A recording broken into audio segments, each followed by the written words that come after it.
한국은 결국 레드팀에 들어가려는가 보네요. 그들은 이제 공산화가 멀지 않았습니다. 8월 29일 미국과 일본의 국방장관은 괌에서 만나 북한의 대량 살상 무기와 미사일 등 동아시아의 안보 현안을 논의했습니다. 미국은 한국에도 이 자리에 나와 함께 논의하자고 제안했으나 한국은 참석하지 않았고 결국 미일 국방장관만이 한자리에 모여 안보 현안을 논의했다는 뉴스에 일본 네티즌들은 한국은 빨강색 팀, 즉 공산화가 되어가는 모습이라는 댓글을 달고 있었습니다. 그러면서 아무래도 한국은 시진핑 국가주석이 연내에 오기 때문에 중국을 신경 쓰느라서 한미일 국방장관 회담에 오지 않은 게 아니냐는 분석을 각종 매체에 내보내기도 했습니다. 미일 장관은 남중국해 및 동중국해 정세에 관한 의견 교환도 있었는데 에스퍼 장관은 중국이 주변 국가의 악의적인 행동을 계속하고 있다며 지역을 불안정하게 하는 중국의 행위에 반대한다고 밝혔습니다.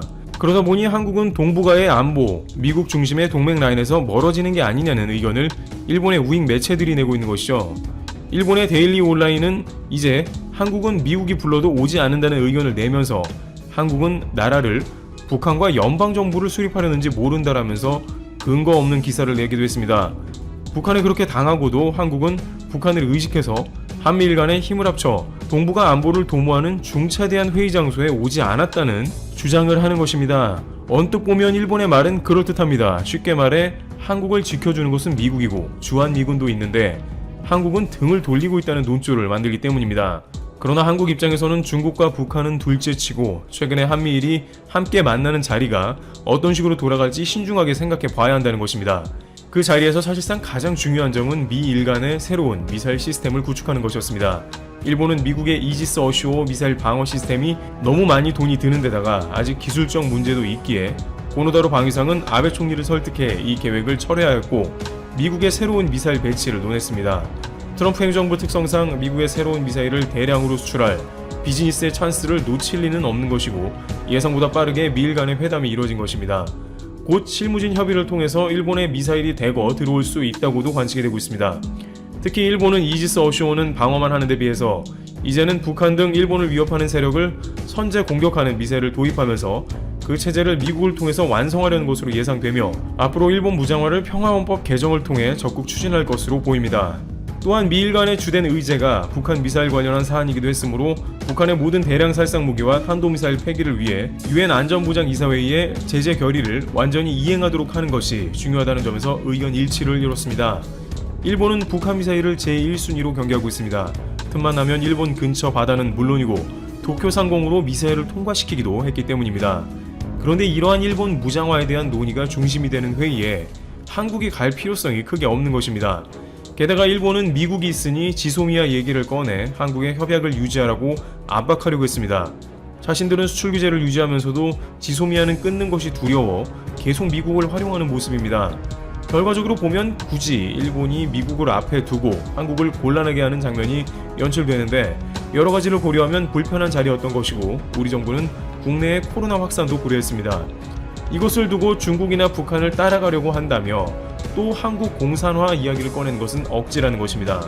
결국 미일 간 국방장관 회담은 일본이 미국의 힘에 매달려 센카쿠 열도 보호를 포함해서 미사일을 도입해 북한까지 경계하겠다는 논의가 주를 이루면서 일본은 내심 국방의 강화에 희색을 띄었습니다. 이런 강한 일본에 대한 흐름 때문에 야후 재팬 등의 설문조사에서 고노다로가 차기 총리 1위를 하게 됐습니다. 그런데 이러한 일본의 분위기에 찬물을 끼얹는 한국의 뉴스가 줄기차게 등장하고 있다는 것입니다. 바로 한국에서는 다양한 군수물자들을 자체 개발하고 그 수준이 급격하게 상승하고 있는 상황이며 심지어 미국의 군사동맹 라인에 수출까지 한다는 뉴스가 나오자 관련 커뮤니티의 일부 네티즌들은 미국에만 매달려 자신의 안보를 책임져 달라는 일본은 한국처럼 무기를 왜 못 만드냐는 질책도 나오고 있습니다. 우선 한국은 최근 KF-X 시제기 최종 조립을 시작했습니다. 방위사업청에 따르면 한국은 2021년 KF-X 시제기 출고를 위한 주요 동체별 조립을 완료했고 최종 조립을 시작했다고 밝혔습니다. 2015년부터 시작된 한국의 전투기 사업이 예상보다 빠르게 진척이 되어 이제 시제기가 나오기 전까지 급속하게 상황이 발전하고 있습니다.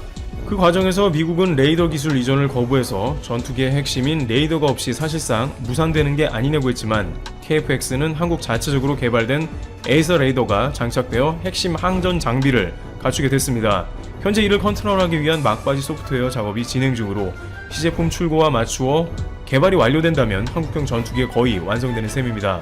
2022년에 첫 비행, 2026년에 개발을 완료해 양산을 목표로 한국형 KF-X는 순항하고 있는 것입니다.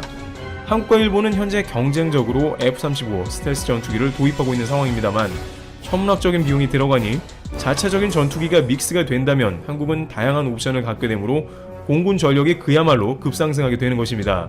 KF-X는 사실상의 스텔스 전투기이기 때문에 F-35와 함께 한국의 안보를 더욱 강하게 할 것입니다. 여기에 KF-X는 수출도 할 것으로 관측되고 있습니다.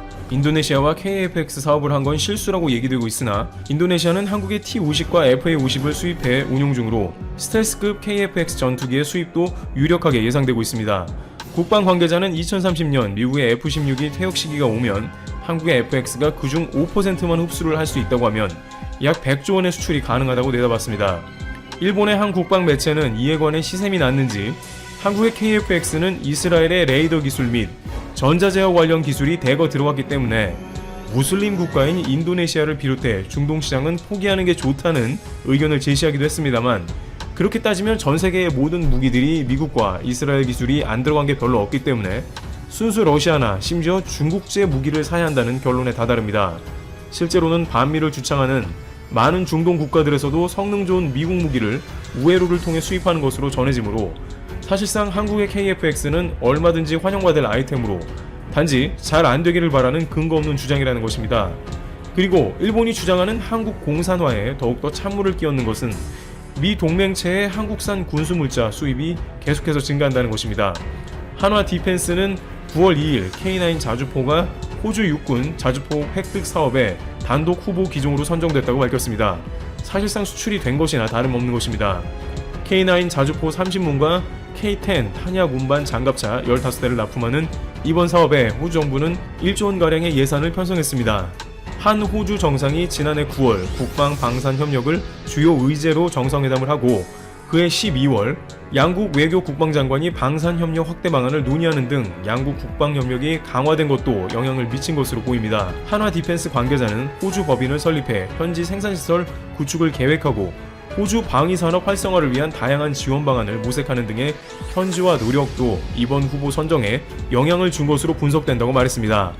만약에 한국이 중국과 북한과 라인을 같이 하려는 공산 국가라면 미영 중심 동맹체인 파이브아이즈 멤버인 호주가 한국의 K9 자주포를 구매하려고 했겠냐는 것이죠. 미국은 터키가 러시아판 사드 장비인 S-400 도입을 경계하며 F-35를 판매하지 않겠다고 경고했습니다. 그만큼 민주사회주의 진영 사이에서는 무기를 공유하지 않는 불문율이 있기 때문에 일본 우익신문들이 이야기하는 한국 공산화라는 속내는 미국과 한국을 이간질시키려는 것입니다. 또한 한국이 다양한 형태로 국방력이 급상승하며 KF-X, 현무미사일, 잠수함, 자주포 등 최근 등장하는 무기들의 퀄리티가 세계 정상급 수준으로 가는 것을 보고 위기의식을 느끼고 있음이 확인되는 것입니다. 한국은 벌써 현무4 미사일을 전술핵급으로 만들어 놓고 대량 생산을 앞두며 미국과 사거리만 조율하는 수준인 반면에 일본은 미국의 힘을 빌어 미사일 시스템을 들여와야 한다는 현실에 힘이 빠지는 것입니다. 또한 미국 미사일이라는 것은 일본 자체적으로 미사일을 통제할 권한도 제한받음을 뜻하는 것이죠. 이와 같이 한국은 최근 세계 정상급 다양한 군수물자들을 생산, 수출까지 하는 상황입니다. 앞으로 점점 더 동북아시아의 자주 국방이 요구되는 바 한국의 국방력 증가는 필수 요건이 되고 있는 것입니다. 당원의 의견도 하나도 반영되지 않고 파벌로 차기 총리를 뽑는 일본. 과연 한국이 그 기준이 되었습니다.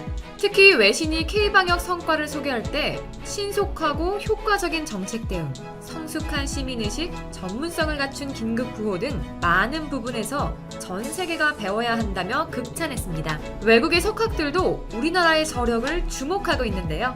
미국 미래학자 제러미 리프키는 K방역의 원동력에 대해서 한국은 방역과 검사를 잘 수행하면서 세계 각국에 당황하지 않고 할 일은 수행하는 모습을 보여줬습니다. 다른 사람에 대해 서로 책임이 있다는 정신이 한국의 DNA입니다. 라고 말했죠. 또 프랑스 대표학자 자크 아탈리도 한국은 기술과 소프트 파워에 통달했다는 점에서 이미 세계 선진국 중 하나라며 코로나19가 한국의 새로운 기회가 될 수 있다고 말했습니다. 학술지 네이처는 14쪽 분량의 네이처 인덱스 한국 특집호를 실었죠. 그 속에는 정부 주도 연구로 진단키트를 개발한 사례와 한국 GDP 대비 연구개발 지출 비용이 세계 2위라는 내용이 담겨 있습니다. 즉 한국은 이미 많은 나라들이 생각하기에 선진국 중 선진국이라는 거죠. 심지어 해외 위험 지역에서 귀국한 재외 국민들을 위한 시설 관리와 격리, 진단과 치료 등 모든 면에서 세계 최고로 잘하고 있습니다. 게다가 많은 나라에서 관광 산업을 살리기 위해서 발벗고 나서 노력하고 있는데 이 노력까지도 한국이 모델이 되고 있습니다. 특히 영국의 BBC부터 일본의 NHK까지 IT 기술을 활용한 한국 해수욕장 방역법을 소개했습니다. 한국은 인터넷을 통해 해수욕장 방문객 수를 실시간으로 알려주고 QR코드를 이용해 방문객의 이름과 전화번호를 파악해 코로나19 확진자 발생 시 쉽게 연락할 수 있도록 했습니다. 또 드론 카메라를 이용해 해수욕장 내의 몰림 현상을 최소화시켰습니다. 이러한 K방역 노하우를 전파받기 위해 세계 82개국에선 혈안이 되어 있습니다. 게다가 한국이 K방역을 통해 경제 분야에서도 눈부신 선방을 보여주고 있는데요. 특히 OECD에서 한국만 경제 성장률을 상향 조절했고 전문가들은 역성장이지만 한국의 GDP 순위가 8에서 9위까지 올라갈 것으로 예측하고 있습니다. 실제로 7년 전 미국 다큐멘터리에서 한국이 기적적인 성장을 할 것이라고 예상했는데요. 오늘날의 한국은 정말 전 세계가 바라보고 배울 정도로 국력과 위상이 올랐습니다. 대체 그 다큐멘터리에서는 한국의 어떤 면모를 보며 어떤 기적이 날 것이라고 예언했을까요? 영상 시작 전 좋아요와 구독 부탁드립니다. 2013년 미국의 한 언론사는 한국이라는 나라를 주목해야 한다는 내용의 다큐멘터리를 방영한 적이 있습니다. 한국의 성장, 그 밑바탕에 있는 저력에 대한 소름 돋는 전문가들의 분석들로 지금의 한국의 성장을 예측하는 예언들이 나옵니다. 간단하게 내용을 요약하자면 그 당시 해외에서는 한국을 미국의 켄터키주 정도 크기와 인구 약 5천만 명이 사는 작은 나라라고 생각했죠. 하지만 현재 한국은 전 세계를 무대로 활동하는 강대국이 되었습니다. 한국인은 특유의 불굴의 의지와 맨 땅부터 일궈내는 힘을 길러 나라를 성장시켰는데요. 한국은 경영과 비용, 생산 시스템을 혁신적으로 컨트롤하면서 테크놀로지 카피캣의 대가로 그리고 패스트 팔로워로 거듭났습니다. 그래서 과거 한국의 빠른 성장은 말 그대로 한강의 기적이라고 불렸죠. 또 1980년대 한국이 선진국들을 따라잡는 속도는 마치 해성과 같았다고 해요. 그렇게 한국은 아시아의 호랑이 중 하나로 올라섰지만 1990년대 말 IMF 사태가 발생하면서 한국은 또다시 한번 국난을 맞았습니다. 이에 한국인들은 전 세계에서 유례를 찾아보기 힘든 위기를 극복하는 단결력과 국난 극복 DNA를 발휘했고 금모으기 운동 등 국민들의 힘으로 무려 3년이나 빠르게 IMF 사태를 극복했습니다.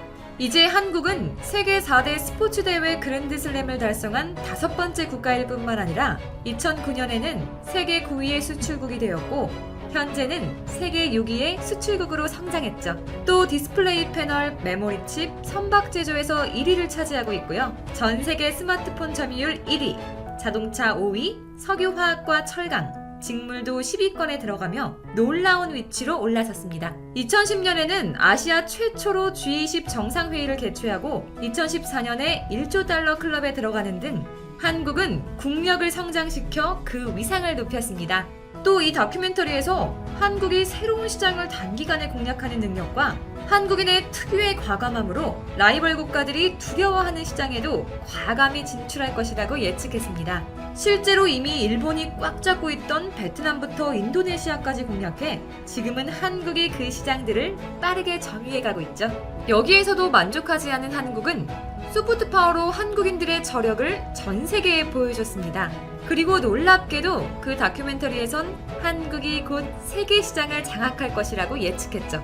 소프트 파워 서비스 산업은 세계적 인프라가 있는 도시와 수준 높은 교육을 받은 인재들이 필요한데 해외 전문가들은 모든 요소가 부합한 한국을 집중 조명했습니다. 한국인의 특유의 저력과 높은 퀄리티를 추구하는 성향이 만든 한류는 전 세계적인 브랜드로 자리 잡아 곧 세계 시장을 장악할 것이라고 얘기했는데요. 해당 다큐멘터리에서 한국은 카피캣의 대가, 패스트 팔로워를 넘어서 앞으로 10년간은 세계가 본 적 없는 새로운 것을 제시하고 세계를 리드하는 나라로 올라서게 될 것이라며 끝을 맺었습니다. 10년이 채 지나기도 전에 그 예측은 실제로 이루어졌으며 오늘날의 한국은 멈추지 않고 계속해서 성장하고 있습니다. 한때 한국은 지나친 외래어의 유입을 걱정했던 때가 있었죠. 하지만 지금은 해외에서 먹방, 만두, 떡볶이 등 한국 단어를 사용하고 외신에선 혼족이라는 한국의 트렌드를 분석하고 있습니다. 게다가 지금 한국은 방역뿐만 아니라 전 세계를 매료시키고 있는 소프트 파워 붐을 일으켰고 한국의 기업들은 전 세계 시장에서 최강의 자리에 군림하고 있죠. 해당 다큐멘터리에선 K푸드부터 K드라마, 찜질방 등 각각의 자산을 하나로 묶을 수 있는 강력한 국가 브랜드가 만들어진다면 전 세계를 장악할 것이라고 했습니다.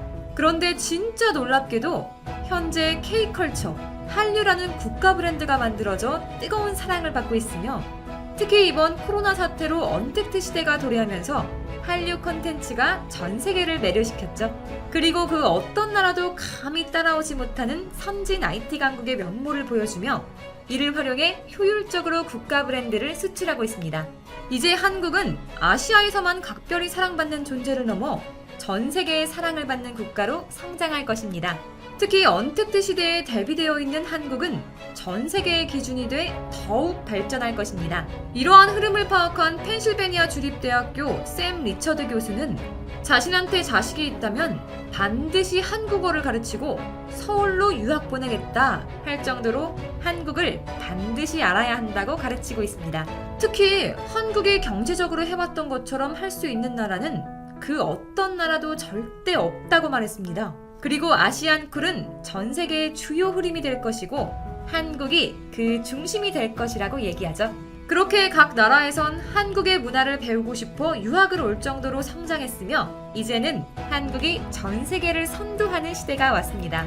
여러분도 우리 대한민국이 보여주는 눈부신 기적들에 큰 자부심을 갖고 계십니까?